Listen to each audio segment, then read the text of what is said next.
Welcome to Inbox Roundup number 29, where I answer your questions. Today we're going to talk about the good and bad of AT-ATs from Star Wars. Yes, I'm actually going to try to play this one straight. Whether hypersonic missiles make large naval vessels obsolete, should armies be used for general labor, and should the U.S. create a cyber force? Let's get started. Starting off, William asks, why isn't AT-AT bad and why isn't AT-AT good? So I'm talking about these Walker tanks from Star Wars. First off, I'm old enough to have watched The Empire Strikes Back in the theater. I was in the 3rd grade. And that scene with the giant walkers on the snow-covered planet of Hoth was pretty cool. But I never really got into Star Wars. It was a movie. I liked it. I think I'm more of an aliens guy. I think my desire to become a heavy weapons guy came from Vasquez and Drake from Aliens with their smart guns.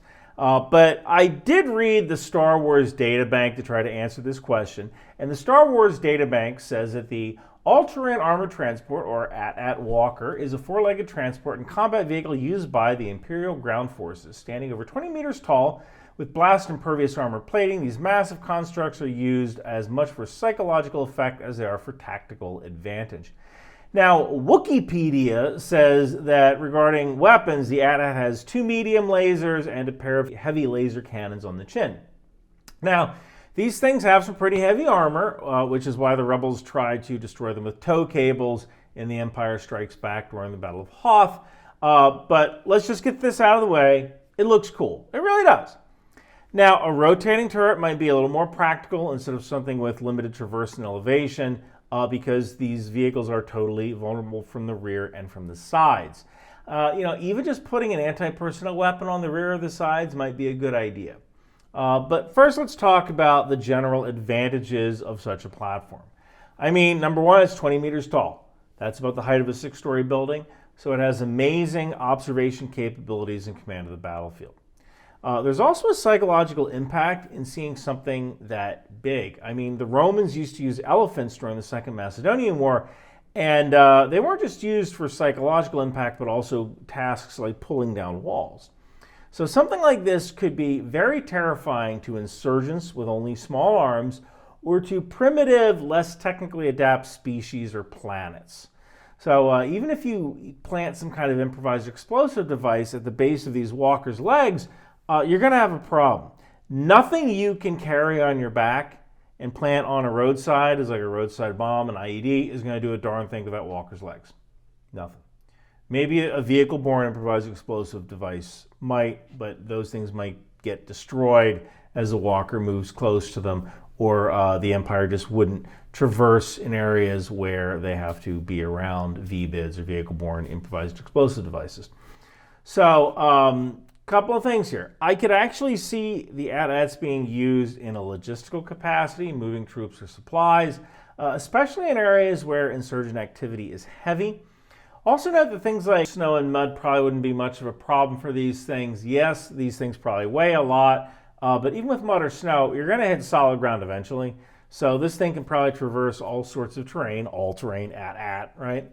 And it can probably also ford rivers up to maybe 10 meters or so in depth. It's probably going to be pretty slow in the river, crossing the river, but it's going to be slow anyway. All right. So now let's talk about the disadvantages. Disadvantages, high center of gravity. Once this thing starts to fall, there's no way of stopping it. The legs are a major issue. If you manage to take out a leg, the whole thing is going to go down. It's also a really, really, really large target. So if you have a weapon system that can harm it, it's really hard to miss. And if you're dealing with something like orbital bombardment or a nuclear weapon, physics is physics. I don't care how much armor you have. If I'm dropping a rock on you from space, you're going to have a problem. There's also most likely a significant maintenance cost to these machines. Anything with this many moving parts that undergoes significant stress is going to have maintenance issues. You're also going to have to inspect this thing for deficiencies. So that means getting operators on a scissor lift or in rappelling gear and inspecting every single part of those legs, maybe even after every mission or at least on a weekly basis. And that's going to take time, inspecting 4 legs when you have to get into rappelling gear and go down the side of each leg. And actually, you're probably going to have to do all four sides of each leg. And that's not even in the script. That's actually just something I thought about. So that's gonna take some time. Also note that you might not be able to react during changing battlefield conditions because of the slow movement of the AT-AT walkers. Kind of like Roman elephants, you know, if one part of your line is collapsing, you just might not be able to get there in time to shore up that line with AT-ATs. So if you do see AT-ATs on the battlefield, you know exactly where the enemy's main effort is, right? So those are probably the advantages and disadvantages. And you know what is funny is while I was doing the research for this video, I found out that there was a new Star Wars trilogy in the works, and I found that out through Ground News.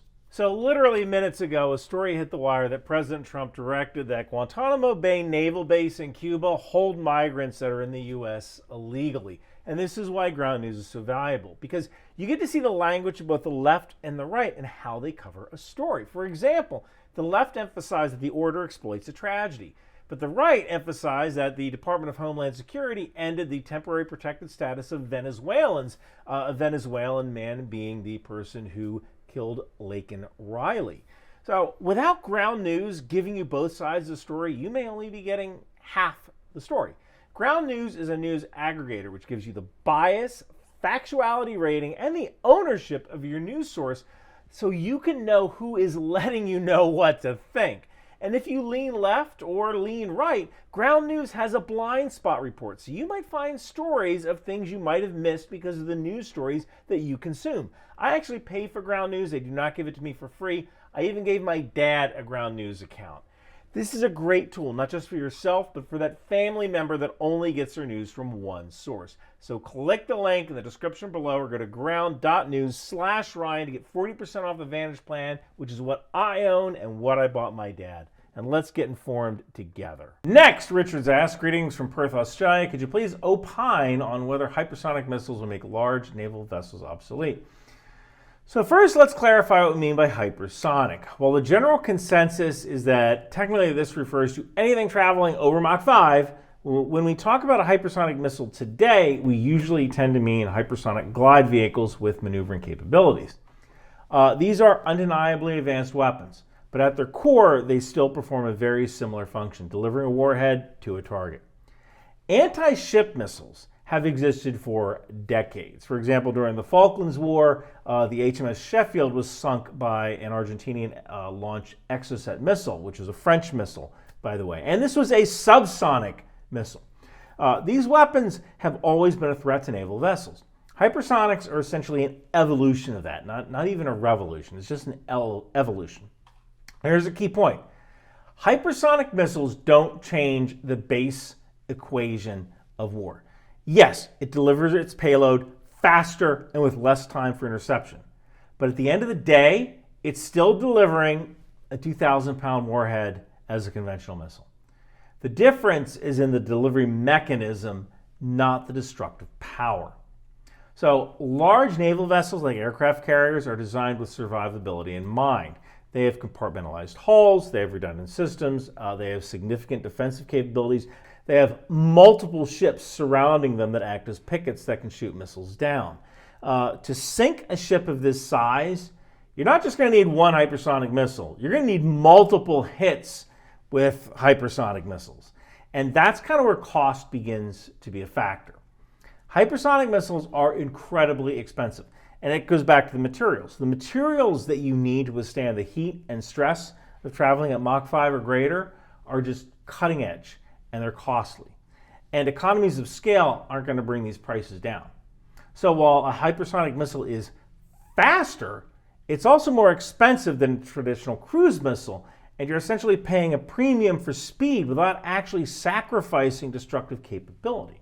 So in other words, hypersonic missiles make it harder to defend against attacks, but they don't fundamentally change the fact that sinking a large ship still requires multiple missiles.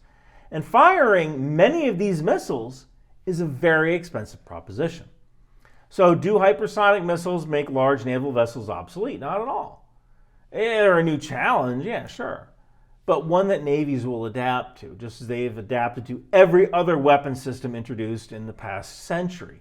What hypersonics really do is they force us to think differently about defense, not abandon large ships altogether.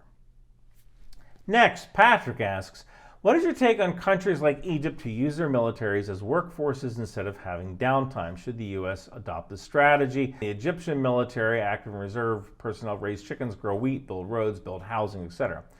So believe it or not, yeah, some countries use their military not as a defensive force, but as a way to extract cheap labor from their population. North Korea uses their soldiers for farm labor. And as Patrick points out, Egypt uses their soldiers for general labor, including doing things like mining marble. But the problem here is twofold.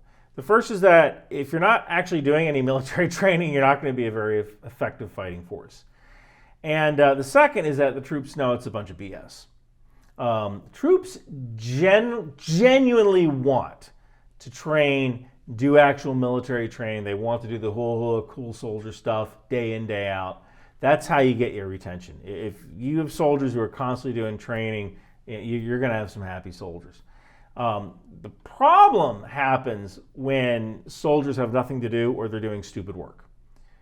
And there's already a big enough issue in the U.S. Army with make work. Stuff like motor pool Mondays, where like everybody is down at the motor pool, whether they have a vehicle or not, and they jam pack 1 hour of maintenance into 8 hours, right? Why are we doing that, right? Yeah, the purpose of the military is to fight and win America's wars. And while you can't train for war 100% of the time because other things need to get done, you really do need to mow the lawns on post. America really wouldn't be better served by soldiers doing manual labor like the Egyptians. We tend to contract that stuff out. Soldiers are better served actually performing their soldier jobs because, number one, they become more skillful, and number two, it's good for retention. Finally, Keaton asks, I have seen you talk about how Trump creating the Space Force is one of the best things he did for the military, and was curious about a question I had for a while. Do you think there is a need for a branch of the military specifically for cyber warfare, or is it being left to other branches, intelligence agencies better? So the idea for creating a separate military branch for cyber warfare is a pretty interesting one. Let's start with kind of what we have right now. Right now, most of the U.S. military's cyber operations are handled by U.S. Cyber Command or U.S. Cybercom, which operates under the Department of Defense, but it isn't its own branch. It works through existing military services. They handle everything from protecting critical infrastructure to offensive cyber operations against adversaries.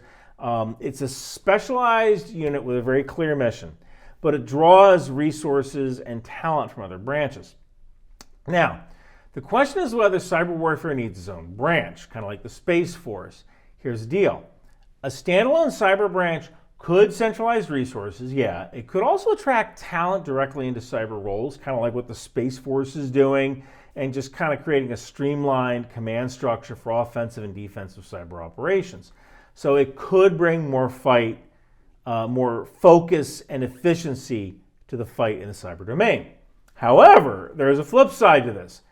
The cyber domain is so deeply tied to everything the military does, whether it's intelligence, logistics, or kinetic operations, that splitting it off could actually create silos. And cyber ops often requires collaboration with traditional military operations, intelligence agencies, and even like private companies. So keeping cyber under the existing structure might make that integration with all of the lower commands a lot easier. Ultimately, it's kind of about balancing specialization with interoperability. You want to be as close to where the rubber meets the road as possible in order to put those cyber effectors on target. A cyber branch could maybe be a game changer if done right, but there's also a lot of risk of duplication of effort, a lot of risk of bureaucratic hurdles. It might be a debate worth having, especially since cyber threats have become a bigger part of modern conflict. And hey, if you want to support the channel, pick up a copy of my novel, The Wind Machine, on Amazon. It's also available for Marines in an audiobook format on Audible.